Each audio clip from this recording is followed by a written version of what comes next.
Hello there, and welcome to day 65 of A Film a Day with me, Jordan Woodley. Today, discussing the 1997, 98 Best Picture winning Shakespeare in Love, directed by John Madden, starring Gwyneth Paltrow and Joseph Fiennes.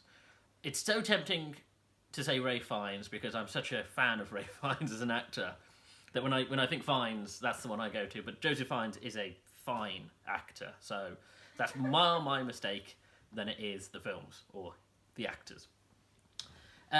So this film, of course, is, I wouldn't say famously known for, but I was aware of this film because of it being brought up as being an Oscar steal. It's often brought up that it stole Best Picture from Saving Private Ryan, which, you know, insofar as Oscars are these, you know, representations of film culture of that year, but frankly, for the same reason that I don't rate films and give them numbers or letters or anything like that, it's an art form.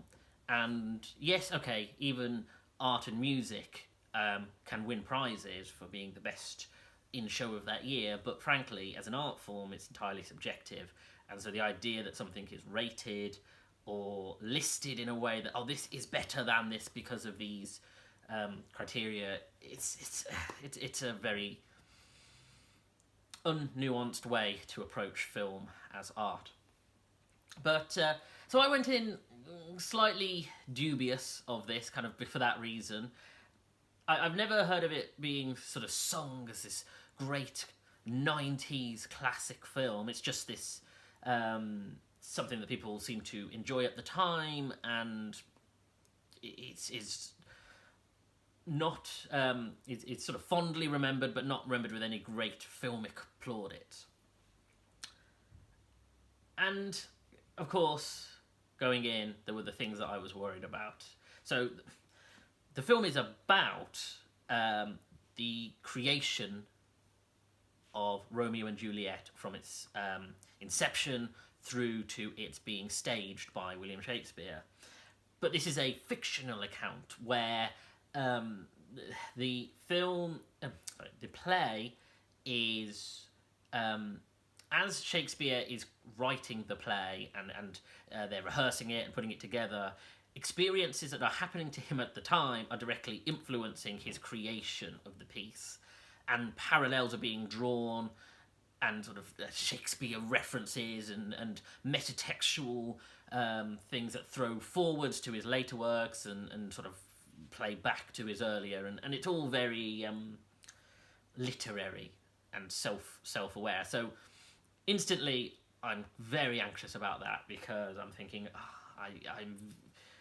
I hate the idea. I love metatext. I love the idea of a film where you're looking at it and deconstructing genre and form and style, and of course that is done purposefully on every level. You know, a Wes Anderson film knows it's doing that, or one of my favourite horrors, Cabin in the Woods, is all about examining horror and breaking it down in a metatextual sense. But there's something about a film like this which feels like it's knowing, and that made me very anxious. And the idea that it's sort of self-aggrandizing, that was worrying me. And the other thing that I went in slightly cautious of is the fact that it's what I mentioned in a previous analysis about there was this period, particularly that I remember in the 90s, and I remember it because of the voiceover trailers where with an all-star cast you can just see the credit with the actor sort of turning around or reacting in some way, you know, because this film has, as I say, Joseph Fiennes, Gwyneth Paltrow, Dame Judi Dench, Colin Firth, Imelda Staunton, and the list goes on, and it's one of those ones where you think, oh, it's not this sort of. It's not one of these, they've got a group of high-profile actors together and they're analysing Shakespeare and they're trying to make this grand statement about film, and that was worrying me. And so far, even so far as I mentioned again in an earlier analysis, how I hate the term Oscar bait, because I think it undermines the creative process. But when people think about Oscar bait, and really when the term was coined was probably around the 80s or 90s, when the idea of films like this, where you knowingly get an all-star cast and you do something that's either about film or about culture in a very knowing, self-referential way, people would say, oh, well, that's clearly Oscar bait. And again, it's something that was playing on my mind. So I go into this film thinking, am I going to enjoy it, or am I sort of going to just analyse it? And to its credit, I did enjoy it. It has its flaws, and I'll go into those, and it has the things that I struggled with, but the thing that really carried it for me was Joseph Fiennes and Gwyneth Paltrow have just this beautifully natural chemistry that once it gets through there is a section of the film which is very, isn't this Romeo and Juliet, about the ways in which they're falling in love, and that did rub me up the wrong way. But once they'd fallen in love, and once you see them together, and everything's in the open between them, and they, as in, one of the conceits of the film is that Gwyneth Paltrow's character is, of course, being a woman in Elizabethan times, isn't allowed to perform on stage, so she dresses as a boy to play a boy, so she's a girl playing a boy playing a girl. And once that's exposed between her and William, and they can openly express their romantic feelings towards each other, they genuinely have this wonderful chemistry, and it really brings the piece together, in a way that means that from the second act through to the end, you do want to see them succeed, and they're not going to entirely, because despite the fact that this is a fictionalized account, it is trying to, we know historically that Shakespeare does not end up with a lady named Lady Viola. And so you think, okay, so the obstacles will become insurmountable in some way, or something tragic. And because it's obviously a play on Romeo and Juliet, you're thinking, is this going to be tragic in a very dark way for her? So you have all of these things going on, and you actually watch the film thinking, I care about this couple, and they do have wonderful chemistry together. So, and to sort of take it a step further, Gwyneth Paltrow is very good in this. She is. It's one of those things where like I've mentioned before, actors who have been so in the zeitgeist during my lifetime that it's hard to appreciate them because they just are there. And Gwyneth Paltrow is one of those. And yet, seeing her in this early role and the real range and ability that she shows in this character, and the fact that it's written very well, it's interesting because you note there's something in the modern period. If this was made now, female autonomy would be the primary objective of a character like this, where I can think of a number of TV shows and films where a character who is reeling against the period that they're in, and the misogyny and the oppression, is trying to strike out. The problem being that when you watch a period film and you see them trying to strike out, it's very frustrating because it feels like a modern sensibility. Well, a character with a modern sensibility is in a period far backwards to where they need, they think like we do now. But the problem then you have is that you go, well, they can't succeed because we know that, the mentality about women doesn't change. And so you're thinking, how can I watch this person succeed? And it gets very frustrating because it's a recurring narrative device. Even in the other Shakespeare-based comedy series, Upstart Crow, you have a character who's constantly reeling against the misogyny and oppression. But because she's she's not a comedic character, but because it's in the framing of a comedy, it kind of, it's not as egregious as other period dramas that do it. Whereas, because this is sort of backwards today, this is 1997, though that is a subtext, and misogyny and the fact that another plot is the fact that she is essentially being sold to Colin Firth to be his bride. And that is going on, and that is something she's reeling against, and she wants to be an actor, but it's never explicit. She just is trying to be an actor, but she's also trying to get close to William because she's falling in love with him pretty quickly. And so the romance is sort of the primary objective, and then secondary is is her wanting to be an actor and her finding a way to express her autonomy. And the fact that she is going to have to marry Colin Firth is almost like a given. It's a thing which she knows she can't do anything about, so she's just trying to use the time that she has. And with all that going on, Gwyneth Paltrow really shows range and ability and just this, again, there's this beauty to her character. And when she's playing it as a girl and when she's playing it as a boy, it just feels natural. And of course, when it gets to the Shakespeare bit, it feels she performs it well. The Joseph Fiennes thing is where is one of the sticking points for me, I suppose, because it does that thing that I struggle with to some degree, which is young, hot, period celebrity. So you want to do a representation of someone like a Shakespeare, but because he's our dashing lead, he has to be handsome and charismatic, and the things that are historically known about this character have to be played down or expressed differently. So I remember the first encountering of this, which was the BBC series The Tudors, where we had young, hot Henry VIII.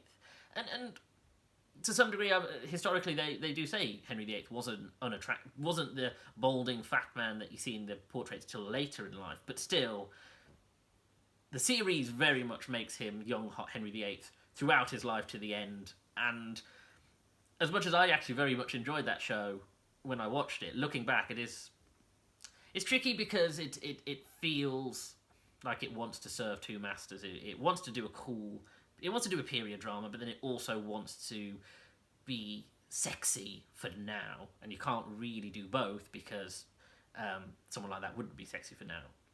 And similarly, Shakespeare is very much the dashing, sexy, sword-fighting, lady-seducing Shakespeare, but more to the tastes of people now, or of the 90s, than he would be probably at the time.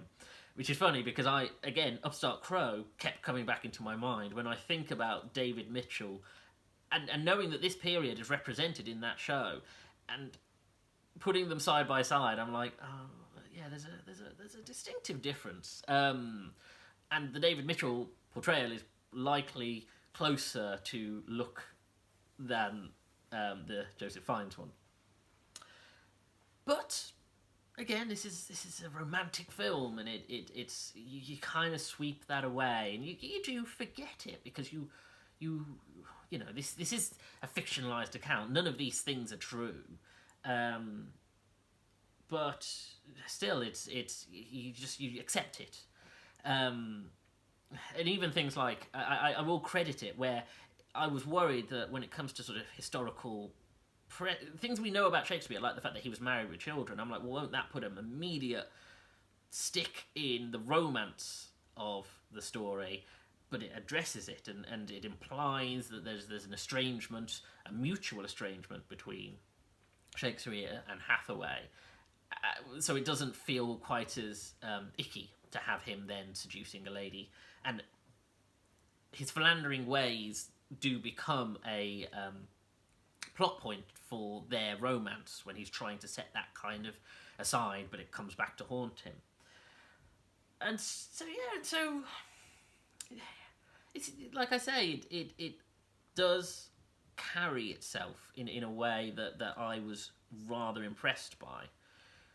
The failings for me, or maybe not the failings, because this isn't a failure, but the issues arise is when it's trying to be metatextual. As I say, the first act is the most egregious, when he's in the early stages of writing Romeo and Juliet, and there is nothing that bothers me more than a character who can't just create something. They have to have experienced a very similar, so there are points where Christopher Marlowe basically gives him how he should open the play and some of the early stages of it, and then the romance aspect comes from his romance with Lady Viola, and it's stuff like that starts to bother me a little bit, just because it really takes the authenticity out of the experience. It's very, I don't know, there's something very knowing about it and winking. If you're going to do that, it would be able to do that with Hamlet, which of course is more about grief and tragedy, of course, relating to the death of Shakespeare's son Hamlet. But this is a romance drama, so it can't do that. And there are times when the metatext is fun. Like, for instance, there's this really clever bit where, so Imelda Staunton plays Lady Viola's nurse, and Shakespeare decides to create a nurse character who is then played by Imelda Staunton's real-life husband, who plays an actor who plays the nurse. And that's kind of, that sort of metatext is quite nice, because it's something it's not obvious, it's not unsubtle. You see it, you wouldn't know about it, but then reading into it, you go, oh, that's kind of clever. When it does stuff like that, that works well. Or there's a little boy who loves violence, and all the violent aspects of Shakespeare's play, and it turns out to be, is it John Webster? Mm-hmm. John Webster, who then, of course, goes on to be the John Webster who writes later quite graphic plays of his time period, which is just after Shakespeare. And so there are things like that are really quite clever about it. It's just when it's too self-reflexive and too, I don't know, literary, as I said earlier. And then you get to the third act, and of course the play is being performed, and there is something where you watch it, and a good section of the play is them performing sections of Romeo and Juliet, and they are all doing it well because they are all high caliber performers. But it does feel a little bit of a cheat to have them then performing Romeo and Juliet, or it's sort of a montage of them doing different speeches at a key, and it does feel like I'm enjoying this, but I'm slightly conscious of the fact that you're now just using Romeo and Juliet to pad the time. Unintentionally, possibly, because you do need it for the to sort of for the culmination. And of course, the only other thing to mention, I suppose, is Jane Judi Dench, of course, won her Best Supporting Actress Oscar for playing Queen Elizabeth, even though she is only in 5 minutes of the film. And it's a strange one, because you see her, and she is, every scene she is in, she controls. She is completely the centre of attention, and just with her waving of her hand, she is the maestro of the story. So you have to credit her with that. But the fact that she's in so little, and yet, of course, gets this plaudit that, as I said earlier, art form, but you can't not applaud someone, and you can't not give them an award for doing something like she did. And she is wonderful in it. It's funny, really, because my memory is not quite correct in regards to, I thought that John Madden directed Mrs. Brown, which is Judi Dench playing Queen Victoria, later. I actually thought that that was in the early noughties, when in fact it was the film before Shakespeare in Love. And you can see why he would bring her in, because he works so well in his style. So as I say, it's good, and I like the period, and I like the style of it, and I like the romance. So on an aesthetic level, it ticks the boxes. It's just, if you can, it's just that meta text, and it's just the fact that it has to be sexy. And I think I'm now from a period where that's, but the meta text is getting probably more self-analytical, but the sexiness is sort of being replaced more with sort of wanting to create more realistic portrayals, I suppose, or less Hollywood sexy, I suppose. But yeah, and to his defence, it doesn't go anywhere near as bad as Casanova, that terrible Casanova film they did some years later, where they do Casanova, but because Casanova is such a complex character historically, they decide to turn him into a sort of a dashing, and he is dashing and romantic historically, but they really water down the fruitier parts of his personality and his what he is as a person. You know, the seductor aspects of him. Seducer aspects of him, to make this rather lame hero. So it's a lot better than that Casanova film, but probably the other film that kept popping into my head was A Knight's Tale, which, okay, A Knight's Tale is not about Chaucer, but Chaucer plays a role in it, and I rather like A Knight's Tale, so I think it's probably somewhere between those two. But yeah, it's fun. I applaud it. Yeah, another piece of 90s throwback, so fair enough. So, if you could go as far as to like this video, you would be doing me a massive favour. If you could share it as well, that would also be helping me. And going back and looking at the other 64 videos that I have created, you know, there's a long back catalogue at this point, and it would be great if seeing this, you might go back and see if there are other films you've enjoyed me discussing. If you could subscribe for further videos, and if not, follow me on Twitter at Jordan_Woodley, where I post every day which film I'm going to be doing and a link to it. Well, I'll see you again tomorrow. Take care.